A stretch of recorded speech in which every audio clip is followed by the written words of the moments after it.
Jody, can you all hear me all right? I'm breaking in a new computer here. Pretty well. You might want to just speak up a little. Let's get my face right in here. Yeah. Um, okay, well, yeah, so kind of interesting here. I had made this presentation for the meeting last year, and I think this was the first thing that got canceled because of COVID. So I just figured I would had this picture as my first slide last year, and I figured I would just keep it. Also kind of funny, I have to specify that I'm not wearing pajama pants. Last year, I think that would have been assumed. Um, so I'm going to cover a little bit of what we were able to accomplish during our very brief 2020 field season, and then a little bit of work results generated from previous year's fieldwork that I think you all will find interesting. So I will primarily be covering the first two bullets today, and then lastly, I'll be sharing a couple of our collaborative efforts.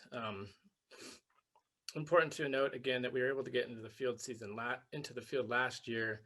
So the Snag data I'm going to show you covers through the end of kind of last winter. So this time a year ago.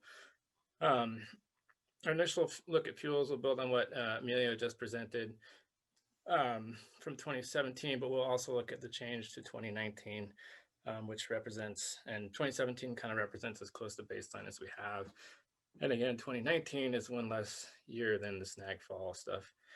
I'm showing certainly there was a lot more trees down last year than the previous year. And I think this winter, although it's pretty mellow, there was some pretty big wind events. So I expect there'll be a lot more fuels out there now than what I'm showing you. But we will remeasure our fuels this year, led by our fearless grad student, Crystal. Okay, so many of you all have probably seen this if you've been around these meetings for a while.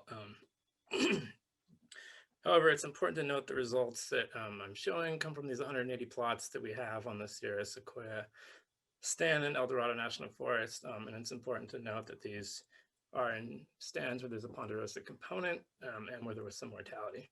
So there's plenty of stands where there wasn't elevated mortality. Usually those are more in the north, but yeah, I also just have to point out this isn't landscape wall to wall. 2019 to 2020, we lost 4 plots due to fire, and then last year we had 5 plots that fell on the creek fire perimeter that I'm assuming aren't burnt, although I will have to verify that. It's going to be interesting to see all that. Okay, so snag fall rates. I guess the way that I approach this is I'm glad that we have gravity, because if we didn't, this would be a lot worse to contend with, but it is pretty nasty out there. And then the other thing I do want to note here is just that the way we've looked at it this year, this analysis, is just bark beetle killed ponderosa. So it isn't ponderosa of other causes of death, and it isn't other tree species for the snag data I'm presenting here.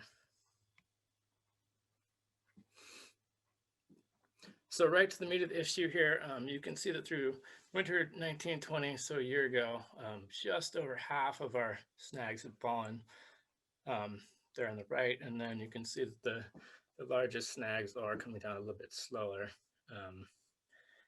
But yeah, pretty impressive.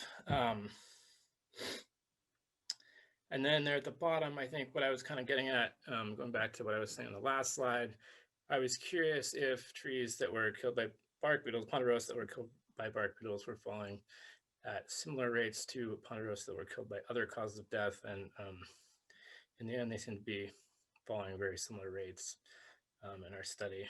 And then lastly, I definitely wanted to point out that we do have sugar pine data. I'm not presenting that today, but sugar pines also are coming down, but it is a bit slower than with the ponderosa. So I've been looking at this for a while, the year since death, to kind of talk about snagfall that way, but it ends up being kind of hard to view and conceptualize because only half the snags have fallen. So you're kind of looking at, okay, how much time did it take the snags that did fall to fall? And then it's also trees died in different years, 2014, 15, 16. So they've had different number of available years since death, so to speak, to fall. So as such, Jackson modeled this out a bit, and this you can see there is probability of snag survival. In other words, snags that are still standing. And you can see there by year 5, you're getting below 50%. So more than half haven't fallen. And then by year 6, you're getting down there more close to like a third that are still standing or left standing. So yeah, that's pretty impressive to me. And then another point that I guess I make a lot, but just how fast this is compared to other similar events. And I think probably the one that is most well known is the Rocky Mountain pine beetle lodgepole event. And we have a sister study out there. And in that case, at 12 years, you're getting a 75% snag survival. So in other words, like 25% of the snags haven't fallen at 12 years. And then at 15 years, you're probably not even getting to 50% of them fallen. So it's just very different. Definitely something for managers to recognize. Okay, so here's snag fall by elevation. You can see that the snags are coming down considerably higher at the low elevations at just over 60% plot average, and then the middle and the high are both around 43% plot average. So we kind of hypothesized that at the lower elevations it's more conducive to rot composition, so decomposition. So I think that's kind of what's going on, but I think eventually we will look at the relationships between this trend and other potential predictive variables. Just a note there at the bottom, our elevation bands jump up 1,000 feet on the sequoia, and that's really due to how ponderosa grows. You can't really find it much below 4,000 feet down there, and it grows up frequently. There's a lot of it between 5,000 and 6,000 feet, which you wouldn't see up north.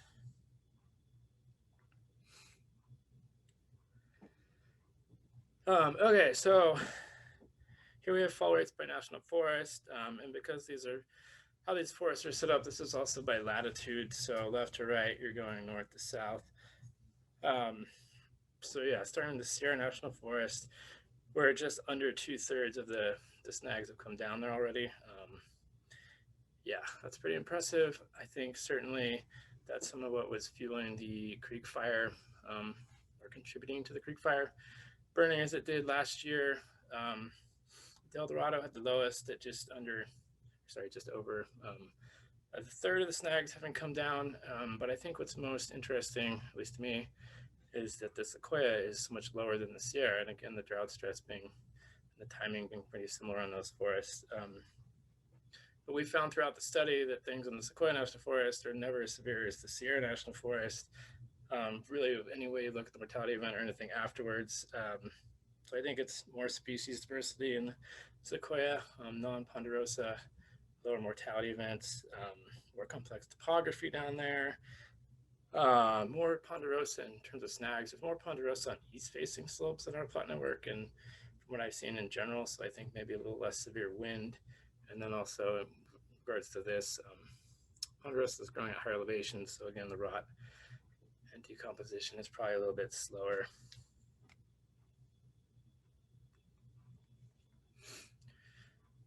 Okay, so obviously fuels in these forests have a plethora of dead trees will be tied to some extent to fall rates. I have to emphasize again that our fuels data is only up to 2019 rather than 2020 like the snags. 2017 is as close to baseline as we have. I think it was good in that very few snags or pieces of wood associated with the mortality event, branches and such, had fallen in 2017. However, our baseline is going to capture significant needle drop from the mortality event in the litter assessment. Also note this is building on the 2017 is the same data that Emilio presented on, but just our plot network, not the Berkeley one. And then lastly, definitely note that our fuels are all species of tree, all causes of death, unlike the snags. So fuels by national forest, and again, this is latitude as well, left to right, going north to south. Total really follows the pattern of the snag fall, with the Sierra National Forest leading the way, so to speak. and El Dorado and Sequoia being similar and having lower quantities of fuels. I think another, maybe I'm overthinking this, but another interesting thing I think is the litter, and that it's decreasing by 2019 in all the forests except for El Dorado. And I think what that is El Dorado, the trees in general died a year later or more.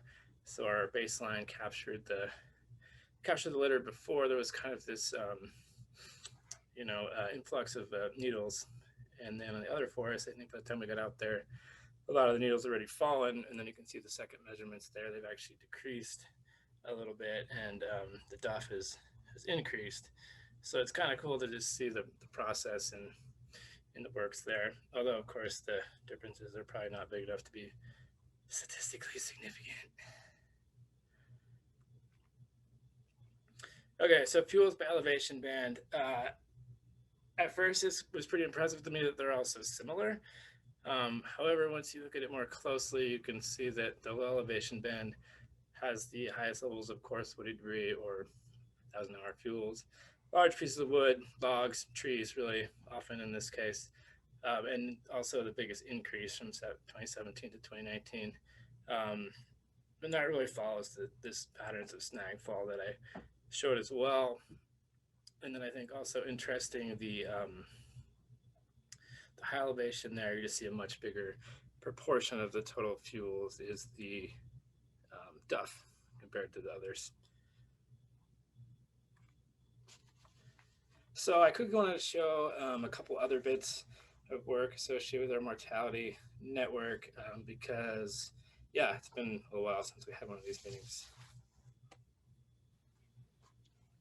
You've got just over 2 minutes left, Leif, so go right ahead. Okay, thanks. So Mike Kuntz previously presented at this meeting on his work using drones to assess larger areas of forest centered around our plot network, or sites. And this just out publication was the culmination of that work.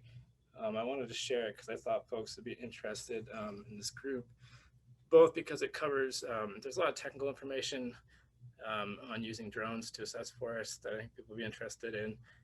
And also because it brings up this idea of cross-scale drivers of bark beetle behavior and tree mortality. I think it's often quite difficult to work in this sort of cross-scale environment, or to think about it when you're working on a project. So yeah, I think for me it is kind of a thing to consider.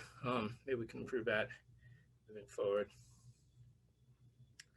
So Chris Looney, research forester at PSW, is starting a FES modeling project utilizing the plot network as well. Chatted with Chris yesterday trying to make sure I had this all right, but he's kind of going to start with sort of like the legacy of the tree mortality event, and then modeling from that under different scenarios to see what kind of the forest, potentially could have been if it hadn't happened, which I thought was pretty cool. Then he's going to look at the adequacy of natural regeneration under a bunch of different climate change scenarios, and then look at it under different or with different silvicultural actions. And then he's going to incorporate some results from another study they have going on at the same time to sort of improve this model, and go from there. And I guess just in talking with Chris, what I sort of got from him was he's very interested in getting feedback and sort of direction that people are interested in this kind of work. He's starting with vegetation control and even age thinning, mixed species management, but definitely can go other directions too. So if you're interested in this, reach out to Chris. 1 minute, Okay, Leif. that's all I have. That's Fantastic. the last bike race prior to COVID. Sad face. Thank you so much. Okay, we're going to queue up your questions for Susie to handle. I think we're going to start with a poll, so I'll let Emilio take over that.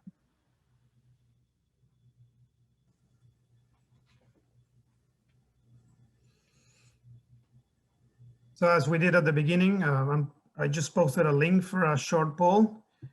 It's essentially a very quick questions about what do you think is the your impression about fuels and how science can be used to inform fuels management. So let me share quickly my screen. Please go to that poll.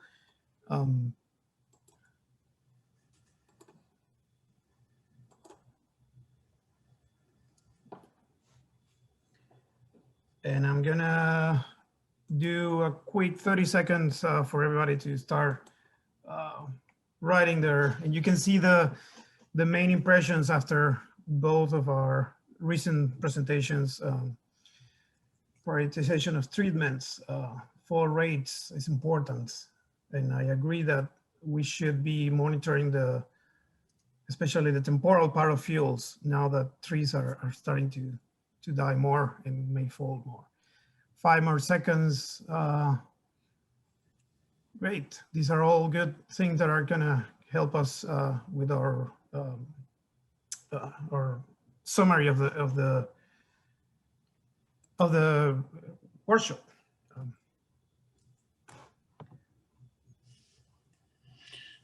Okay, I'll get started on questions then. Okay.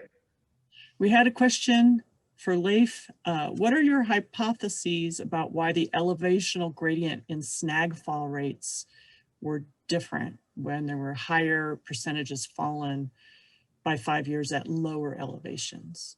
How do you account for that? Sorry, that was kind of a lot, but I mean, I think you're just talking about the elevation falls by elevation gradient. Yeah. I think, unless I missed Yes. it. But Why were the snag fall rates higher at lower elevation? yeah, I think I kind of touched on that, but maybe went through it too quickly. I mean, there's a lot of reasons, but we think it's warmer and wetter essentially. So while it seems still hot in the summer, it's more friendly for decomposition and rot. And we think that leads to trees falling down faster. But again, I think eventually when we formally do an analysis, we'll look at a lot of different variables that could potential predictive variables for that. Okay, great, thanks. So the next one is for Emilio. Why do you think there is so little explanatory power in predicting surface fuel loads? This is not, something relatively new. I've been reviewing a lot of papers where this explanatory power is always around 20–25%. Originally, we thought, or I thought at least, that having a larger coverage of plot will give us a better explanatory power. But I think the history of treatments or history of disturbance in these plots is a major driver of, and we don't know exactly what happened in many of these plots in the past. And the other is that because of the mortality and the way trees die are very patchy in many ways. The distribution of fuels is also patchy. So the field plots might not be capturing well all this, and the relationship between overstory and surface fuels might not be that clear. Recently, there is a paper, I think it was from Susan Preacher, about creating this national or wildland fuel database where essentially there is a long tail and there's a lot of uncertainty in those things. So I think that's also an important component to address why there is no good relationship between overstory and fuels. Great, thanks. So the next question is for Leif, and it's from a question about fall rates in plots. So the plots were intentionally selected for elevated mortality, supposedly. And so does that mean that you saw increased in-stand collisions or collateral damage that led to that fall rate that you observed? Yeah, I think that definitely comes into play. I mean, again, the plots were selected for some mortality, and it pretty much mostly where there was mortality was very high, but that's definitely happens. But I think what's more interesting to me probably is that there's also this second pulse of mortality in live trees that happens from all these big snags falling. So that's definitely something we're kind of following, and we'll put some numbers on at some point. Great, thanks. The next question was for Derek also. It looks like 1 hour fuels and to some extent 10-hour fuels haven't increased a whole lot. Do you think it's because they're decomposing as fast as they're falling, or is there some other explanation? Yeah, that's a good question. I think that's probably part of it. Yeah, other than that, again, I'm not really sure until we do a more thorough analysis on it. Okay. And then I guess for both speakers, this question is, how do you expect fuels to change as the canopies break up and dead trees fall moving forward? I think the preliminary data that Leif shows showing that this fuels are increasing, and I would expect that in the case of the portion of the plots that we are handling from Berkeley, probably is going to be the same, but maybe the recent fires, that's something we're going to find out this summer. We are hoping to do that. Maybe the recent fires reduce some of those fuels, but I will say that with this evidence of future snowfall rates and more dead trees coming down, there's probably going to be an increase in fuels unless we take over with a major, prescribed thinning that can reduce some of this biomass. Yeah, I guess I would just add, I mean, I didn't want to show it, but I think that the snags that have fallen, it's an average of like 4.6 years since death. And obviously more coming down from that model I showed. So I think, I mean, yeah, there's going to be a ton of fuels. It's pretty ugly out there. And the big pieces will take a while to rot. So. Okay, and then one last question for Leif, and that was, do you have some idea of why the snag fall rates were so much faster in the Sierra Nevada than in the Rocky Mountains? Yeah, again, I think it comes down to kind of the how conducive the conditions are for rot. Most of those Rocky Mountain sites are really kind of like cold and pretty dry. So it just seems like it just is not very conducive for rot. And so those trees just stand there forever versus our warmer and to some extent wetter Sierra Nevada forests. They just rot much quicker, and obviously the lowest elevation the quickest. Okay, thanks. That's Of you. Thanks, Susie. Thank you, Leif and Amelia.